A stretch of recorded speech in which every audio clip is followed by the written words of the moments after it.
Hi అండి. ఈరోజు మనం అడై దోశ వేసుకుందాం. దానికి ఫస్ట్ అయితే ఆయిల్ వేసుకోవాలి. ప్యాన్ మీద ఇలాగ ముందైతే పిండి రుబ్బేసుకోవాలండి. రుబ్బుకుని ఇలా ప్యాన్ పెట్టి వేడి చేసి ఆయిల్ వేసుకోవాలి. మనం బ్యాటర్ రెడీ చేసుకోవడానికి పెసరపప్పుని ఒక గ్లాస్ పెసరపప్పు నానబెట్టుకోవాలి ఒక 3-4 అవర్స్. ఇది ఇలా ట్రై చేసి చూడండి. మామూలుగా అయితే అడై అంటే మామూలుగా బెంగాల్ గ్రామ్, తూర్ దాల్, మూంగ్ దాల్, అలాగే రైస్, కోకోనట్ అన్నీ నానబెట్టి మిక్సీ వేస్తారు. కానీ ఇది నేను ఒట్టి పెసరపప్పుతో చెప్తున్నానండి. ఓన్లీ మూంగ్ దాల్ ఒక 2 గ్లాస్ కానీ 1 గ్లాస్ కానీ నానబెట్టుకోవాలి. ఒక 2-3 అవర్స్ నానాలి. నానాక అందులో రెడ్ చిల్లీ, ఇంగువ, సాల్ట్ వేసి కొంచెం లాస్ట్లో మొత్తం నలిగాక అప్పుడు లాస్ట్లో ఒక 2 స్పూన్స్ జీరా వేసి ఇలాగ మిక్సీ వేసుకోవాలి. వేసి ఇలాగ ప్యాన్ మీద ఆయిల్ వేసి ఇలాగా వేసుకోవాలండి. ఇలా ట్రై చేయండి, చాలా బాగుంటుంది. ఇది కారంగా ఇంగు వాసన వస్తూ దోశ చాలా బాగుంటుంది. ఇందులో నేను ఇంకా వేరే ఏమీ కలపలేదు. ఓన్లీ పెసరపప్పు నానబెట్టుకున్నాను. అందులో 2-3 అవర్స్ కడిగి బాగా నానబెట్టుకోవాలి. అది నానాక అందులో రెడ్ చిల్లీ అలాగే ఇంగువ, సాల్ట్ వేసి మిక్సీ వేసాను. లాస్ట్లో ఒక 2-3 స్పూన్స్ అంటే క్వాంటిటీని బట్టి జీరా వేసుకోవాలి. జీరా వేసి మిక్సీ వేసేసి దాన్ని జీరా వేసాక ఒక 2-3 టైమ్స్ కొంచెం అటు ఇటుగా నలగాలండి, జీరా మెత్తగా నలిగిపోకుండా.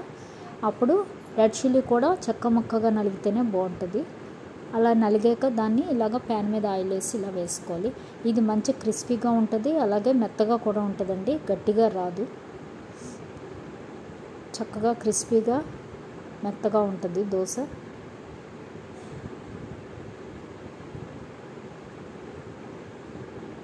ఇప్పుడు రైస్ అది వేస్తే కొంచెం గట్టి వస్తుంది. అలా కాకుండా ఇలా వేస్తే మెత్తగా ఉంటుంది. ఒట్టి పెసరపప్పు అయితే మీకు చక్కగా క్రిస్పీగా మెత్తగా ఉంటుంది దోశ. ఇది మూత పెట్టి కాసేపు కాలనివ్వాలి సిమ్లో పెట్టి. అలా రుబ్బుకుని పెట్టుకోవాలండి. అలాగా కొంచెం గట్టిగా రుబ్బుకున్నా పర్వాలేదు, లేదు ఇలా కొంచెం పలుచగా రుబ్బినా. కొంచెం పలుచగా రుబ్బితే మెత్తగా వస్తుంది, మరీ మెత్తగా. గట్టిగా రుబ్బితే కొంచెం గట్టి వస్తుందండి, అందుకని ఇలా కొంచెం గరిటె జారుగా రుబ్బుకుంటే బాగుంటుంది.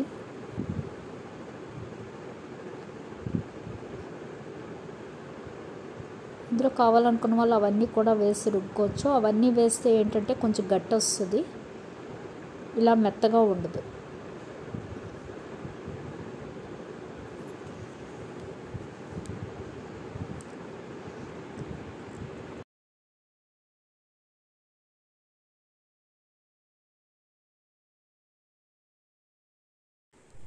చూసారు కదా, కాలిపోయింది.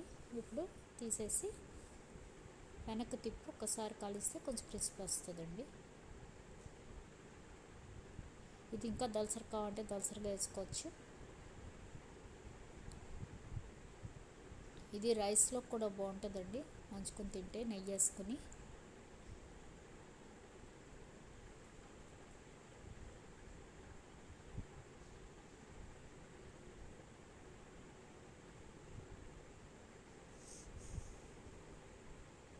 మళ్ళీ నూనె వేసి మళ్ళీ వేసుకుందాం.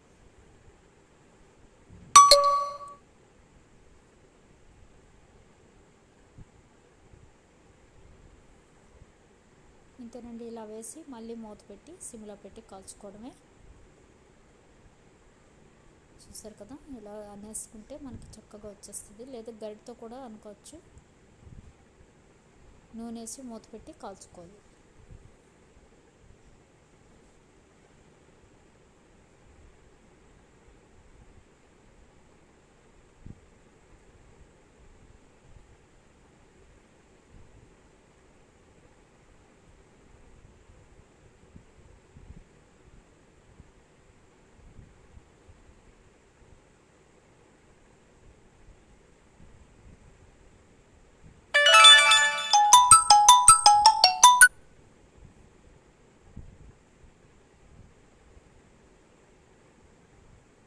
అంతే, ఇలా మూత పెట్టి కాల్చుకోవాలి.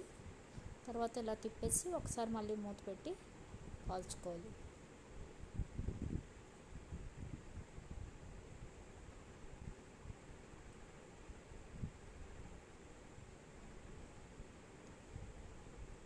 అంతేనండి, దోశ రెడీ. ఇది మళ్ళీ ఒకసారి తిప్పి కాల్చుకుంటే మనకి క్రిస్పీ వస్తుంది. ఇది పలచగానే ఉంది కాబట్టి ఇంక మూత పెట్టకపోయినా పర్వాలేదు. మళ్ళీ ఒకసారి తిప్పేసి కాల్చేసుకుందాం. అంతే, రెడీ. ట్రై